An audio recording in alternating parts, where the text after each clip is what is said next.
20 mètres, plus grand qu'un semi-remorque. L'homme tend la main pour toucher la créature. Du nez à la queue, il lui faut 20 secondes pour parcourir sa terrifiante longueur. Imagine-toi, presque une demi-minute.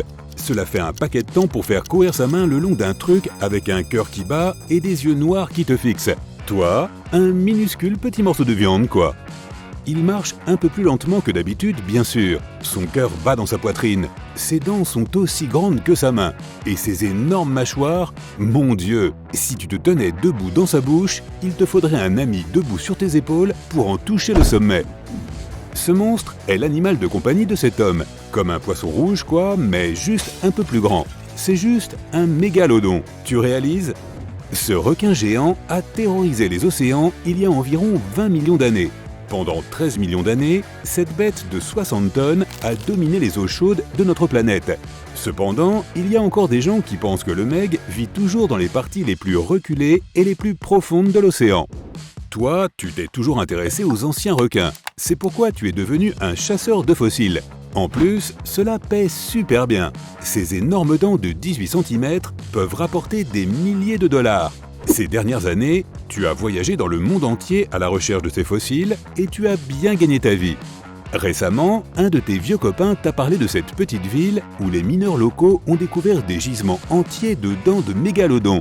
Ton ami te dit que la nouvelle n'est pas encore connue, alors tu décides d'y aller tout de suite. Il faut y arriver avant que les hordes d'autres collectionneurs de fossiles n'apprennent l'information. Tu passes des journées entières à fouiller les rivières, les ruisseaux et même à creuser les berges et à chasser sur la terre ferme. Tu cherches des sites de construction frais partout dans la ville. Et c'est là que, soudain, tu trouves. Tu vois un groupe d'ouvriers et tu leur demandes si eux ou quelqu'un d'autre en ville a trouvé des fossiles ou de grandes dents sur leurs fouilles. « Non, je n'ai rien entendu à ce sujet », répond l'un d'entre eux avec stupéfaction. Frustré, tu appelles un taxi et tu rentres à l'hôtel. Le chauffeur s'arrête à un feu rouge et tu remarques que plusieurs semi-remorques passent sur la route devant toi. Sur les camions, on peut lire « la meilleure viande du pays ». Sans doute l'épicerie du coin qui se fait livrer des produits frais. Mais c'est là que tu remarques qu'ils s'arrêtent tous dans une allée privée au loin. La maison ressemble à un manoir, toute la propriété est entourée d'une haute clôture. D'énormes portes en fer s'ouvrent et les camions entrent. Le feu passe au vert et le chauffeur de taxi appuie sur l'accélérateur. Il te regarde dans le rétroviseur. Il répond à ta question muette. Un scientifique de premier plan vit ici. Un type bizarre. On ne le voit pas beaucoup. Ton intuition te dit de rester en ville un peu plus longtemps. Quelque chose sans mauvais. Une maison aussi grande avec une telle sécurité ? Il a peut-être trouvé toutes ces dents de mégalodon dont ton ami t'a parlé. À première vue, il a carrément dû trouver tout un squelette fossilisé. Qu'est-ce qu'il cache derrière ces murs ? Tu ne peux pas dormir cette nuit-là. Ta curiosité obsessionnelle te pousse à aller jusqu'à la maison du scientifique au milieu de la nuit. Tu veux juste voir de tes propres yeux. La clôture est encore plus haute de près, et on dirait qu'elle est faite d'acier ou de titane. Ce type cache définitivement quelque chose. Tu marches le long du mur jusqu'à l'arrière-cour. Tu entends alors une sorte de bourdonnement de l'autre côté, comme une machine ou une pompe. Cet homme mystérieux s'est probablement fait construire un énorme jacuzzi avec l'argent du mégalodon, penses-tu en riant intérieurement. La structure est bien trop haute pour être escaladée, mais tu remarques un arbre à proximité. Tu y grimpes et escalades le mur avec précaution. Tu le tiens à deux mains, les jambes pendantes de l'autre côté. Tu relâches tes doigts et boum ! Ouch, atterrissage difficile. Mais ça y est, tu y es. Tu te retournes et c'est là que tu la vois. Une gigantesque piscine ronde, elle doit avoir la taille d'un terrain de football. Les lumières sous l'eau font légèrement briller la chose, c'est énorme. Tu te rapproches du bord quand, oups, tu glisses sur le sol mouillé et tu plonges. Tu ouvres les yeux, ça a l'air encore plus grand sous l'eau. Mais alors, tu aperçois une ombre sombre au loin. La chose se rapproche, et encore plus près. En une demi-seconde, la forme commence à se préciser. Des ailerons, des yeux, des mâchoires, des rangées de dents aiguisées comme des rasoirs arrivent droit sur toi. Tu es pétrifié par la peur. Une main t'attrape par le col et te tire hors de l'eau. À quelques centimètres de ton visage, la mâchoire dentée du monstre se referme. Le scientifique t'a sauvé. Tu es en état de choc pendant quelques minutes alors que tu tousses et reprends ton souffle. Tu lèves les yeux vers l'homme, c'était un... vivant ? Mais c'est impossible. Un meg, oui, dit-il calmement. C'est un homme d'âge moyen, des mèches grises recouvrent ses cheveux noirs, ses yeux sont fatigués, mais pleins de sagesse. Il ne te pose pas de questions sur ton intrusion. Sentant que tu es un passionné comme lui, il te raconte plutôt son histoire. Il y a des années, il faisait des recherches dans l'océan.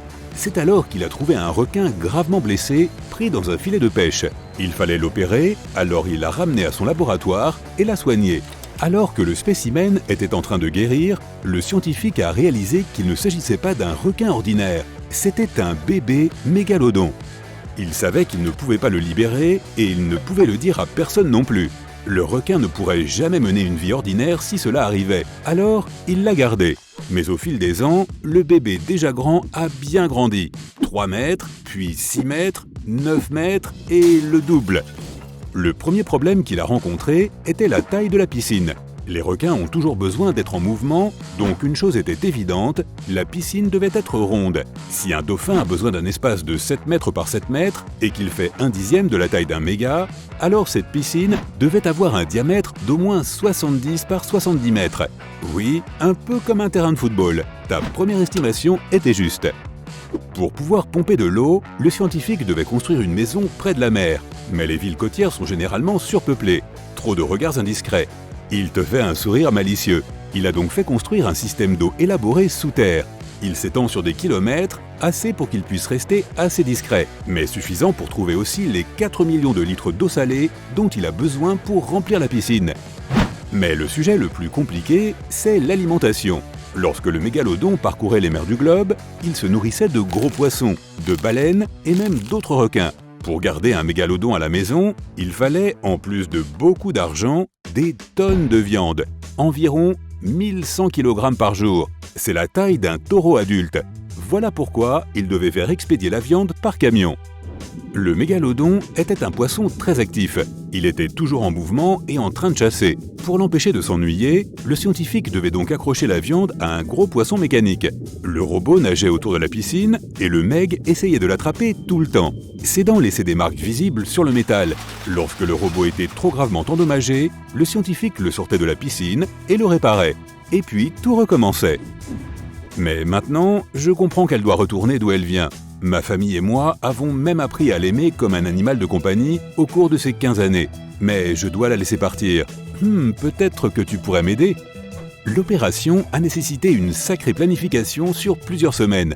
Mais avec le scientifique, vous placez le requin dans un énorme container rempli d'eau. Il vous faut une grue pour le soulever. Vous le chargez sur un bateau et vous naviguez très loin de la côte. Alors que la grue de bord est en train de le descendre dans l'eau, le scientifique te tend une énorme dent de meg. Tiens, prends ça, et merci pour ton aide. Ses yeux sont embués de larmes alors qu'il regarde s'éloigner le mégalodon à la nage. Mais cette fois, tu décides de ne pas vendre cette dent. Non, tu la garderas comme un souvenir pour toujours.